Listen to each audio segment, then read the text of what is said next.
Hello everybody, my name is Yanting Ma. I'm here to present our work about inverse multiple scattering with Phaseless measurements. This is a joint work with Muhammad Asad Lodhi, Hassan Mansour, Petros Boufounos, and Dehong Liu. So to start with, let's have a brief review of the inverse scattering problem. In this work, we consider the 2D scalar field setup. An example of this setup is shown in this picture. An object is placed within the image domain omega. The incident wave is set to interact with the target object, and then the scattered wave is measured in the sensor domain gamma. The goal here is to reconstruct the scattering potential distribution F of the target object, or essentially the scattering potential distribution of the whole image domain omega, but the area without the object has potential value 0. In this setup, the wave propagation is fully described by the Liebman-Schringer equation, which says at every point in R2, the total field U of x is equal to the sum of the incident field U in and the scattered field U at C, where the scattered field is the convolution between the Green's function and the contrast source, which is the product between the scattering potential distribution and the total field. To obtain a discretized model, we discretize the image domain omega, which is assumed to be bounded, into n pixels. So our scattering potential F now is a vector in Rn. And in this discretized model, the matrix H represents the Green's function that propagates the wave from the image domain to the sensor domain, whereas the Green's function G represents the wave propagation within the image domain. And U here is the total field, U in is the incident field.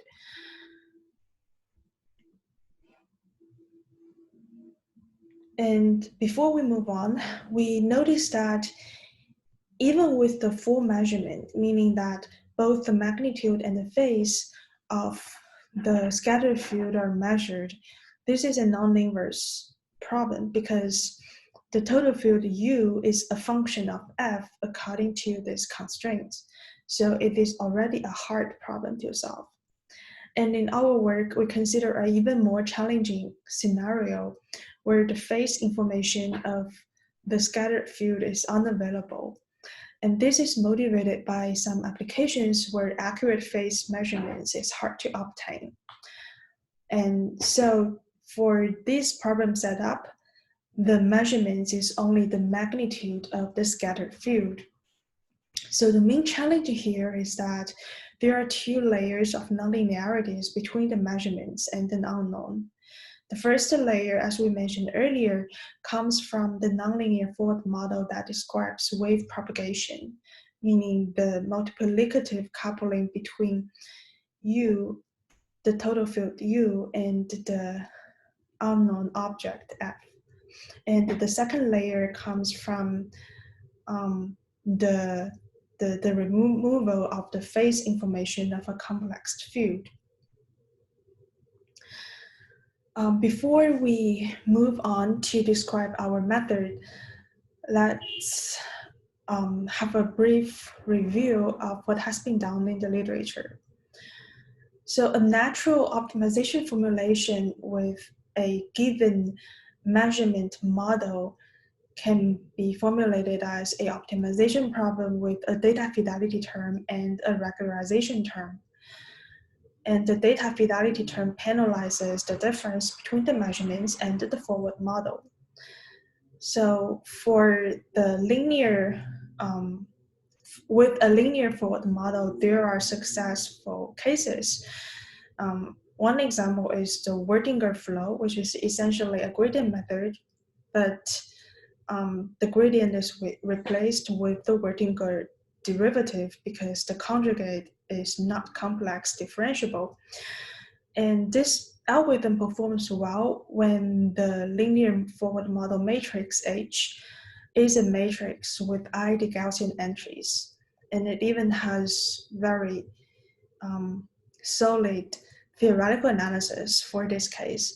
However, neither the theoretical analysis nor the empirical performance extend to more general measurement matrices.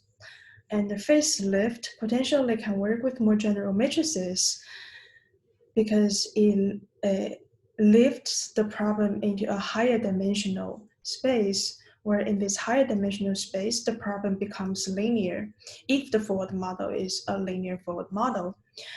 However, because the lifted space has dimension that is squared, that is quadratic in the dimension of the signal itself, its computational cost is very expensive.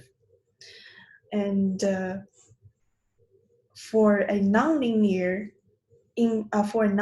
forward model, which is the case for our faceless inverse multiple scattering problem, the only work that we are aware of was proposed recently by Pham et al. They use a ADMM algorithm to solve this natural optimization formulation.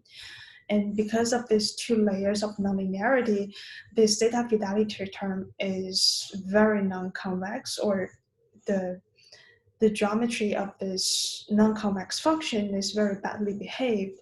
So in practice, the optimization parameters needs to be very carefully tuned in order to obtain good result. So in our proposed work, we want to remove one layer of nonlinearity, but not by lifting to a very high dimensional space that is quadratic in the size of the image itself. So in our method, we introduce a phase vector P so that the scattered field can be represented as the product between the magnitude measurement Y and this phase vector P, where P is unknown and we want to reconstruct. And so with this phase vector, we can rewrite our measurement model as the product of the magnitude measurement Y and the P equals to the scattered field. And we move the terms to one side of the equality. We have 0 equals to a concatenation of two matrices and a vector of unknowns, where the vector of unknowns contains both the phase vector that we introduced and the object F that we want to reconstruct. And this concatenation of the matrix contains this total field U, which is a function of F itself. So we still have a nonlinearity here, but this is, we have already reduced from two layers of nonlinearity to one layer of nonlinearity. So the optimization problem that we want to solve is to penalize the data fidelity term, which is the difference between 0 and this matrix vector product. And we add the total variation and nonlinearity constraints to the object F and a phase vector. And the phase vector, we have a constraint that its magnitude is 1. And we also have the constraint comes from the wave propagation. So to solve this problem, it is still a non-convex problem, but hopefully the data fidelity term is better behaved compared to the natural formulation in the work that was used in Pham et al. So here we emphasize that we treat the whole unknown vector P and F as a whole, and we use a proximal gradient method to solve this optimization problem. And the most important, or the key step of our method is to compute the gradient of this data fidelity term with respect to this whole vector, and also need to consider this wave propagation constraint. And luckily, this computation can be very efficient using the adjoint state method. And also, in practice, instead of using the proximal gradient method, we can use accelerated gradient method. And even FISTA, which is a popular convex solver, converges well in our case. So without getting into too much details about the algorithm, which is straightforward once we have the gradient, and the expression of the gradient is already in our paper. So first we consider the simulated data. So the first column is the ground truth, and the second column is the result obtained by our proposed method, and the last column is our comparison method, which is the algorithm, the ADMM algorithm proposed by Pham et al. And the first row, where the scattering potential has moderate value, so the largest value is 2, and we notice that both algorithms performed well. And we notice that there's a shift in the reconstruction by the algorithm, by the ADMM algorithm. However, this shift is unavoidable. I mean, the shift ambiguity cannot be resolved when we remove the phase information, so we do not consider this as an error. And for the second row, we increase the largest scattering potential to 10. Now we notice that both methods have some distortions in the reconstruction, but our proposed method obtained much better result than the ADMM method.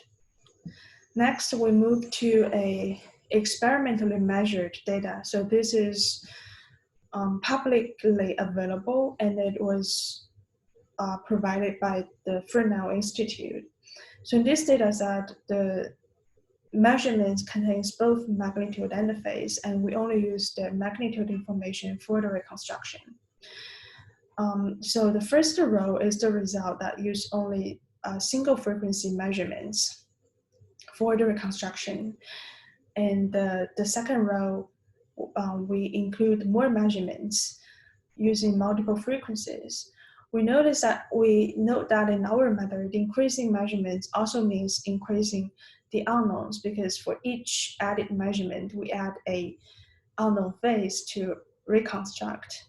And from this numerical result, it looks like our method was able to reconstruct this additional phase with the additional measurements. So in summary, in this work, we propose a novel method for inverse scattering problem with phaseless measurements. And this was done by remove one layer of nonlinearity by appropriately including a phase vector.